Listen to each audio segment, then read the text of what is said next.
Zimbabwe's quest to rejoin the Commonwealth is set to hit a snag following revelations during a debate in the British House of Lords this week that the United Kingdom is far from supporting the country because of human rights abuses, among other concerns.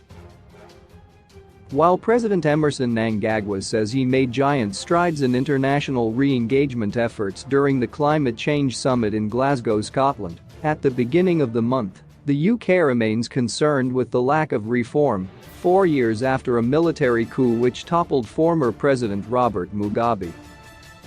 Mnangagwa, however, believed his mere presence in Glasgow was a signal of his commitment to the re-engagement program.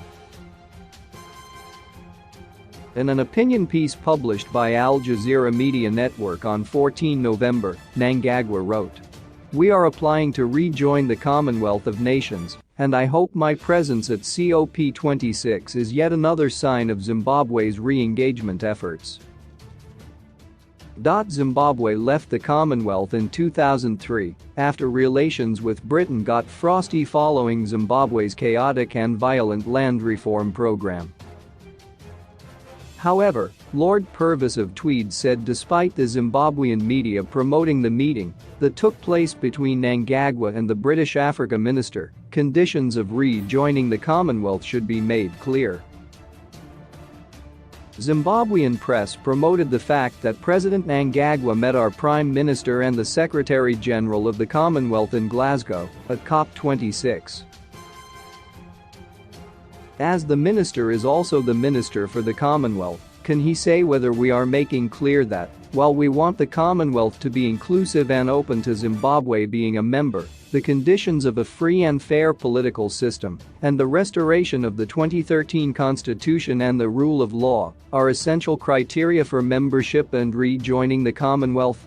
He said. In response, the Minister of State for the Foreign, Commonwealth and Development Office, Tariq Mahmood Ahmed, said the British government was making that clear to the Mnangagwa administration. "My lords, I totally agree with the noble lord. Those points are being made. On the COP engagement, it was the Minister for Africa, my honourable friend Vicky Ford, who met with the President of Zimbabwe," he said. Zimbabwe has been seeking Rwanda's help in efforts to rejoin the Commonwealth, with Foreign Affairs Minister Frederick Shaba 2 months ago saying Rwanda had assured the government that it was very keen on supporting Zimbabwe. Rwanda was earmarked to host the Commonwealth Heads of Government meeting this year, but the event has been postponed because of COVID-19. However, it will need more than just Rwanda's support to convince the world, with the British Lords and the Minister insisting Zimbabwe should uphold freedom of speech and political freedoms before it can be readmitted into the group. The British Foreign Minister said his office was continuing to engage with Commonwealth partners on a range of issues concerning human rights.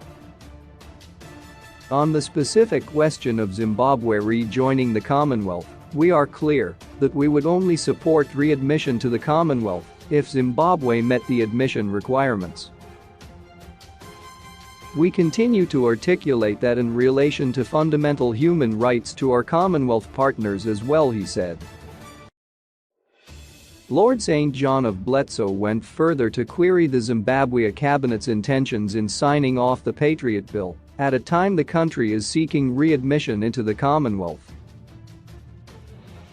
The bill would make it a criminal offense for anyone to criticize President Mnangagwa and for any member of the opposition to speak to any foreign government in a negative way about Zimbabwe, at a time when Zimbabwe is considering rejoining the Commonwealth. Can the minister make it clear that our government will support this only when the rule of law is restored and freedom of speech and political freedoms are protected, she said. Baroness Ritchie of Downpatrick also asked if the ministers were in discussions with other Commonwealth counterparts about the continuing political repression in Zimbabwe and about the need to build the local economy and political democracy. The sentiments from the British Lords were that the Zimbabwean government was giving a deaf ear to the concerns of the UK government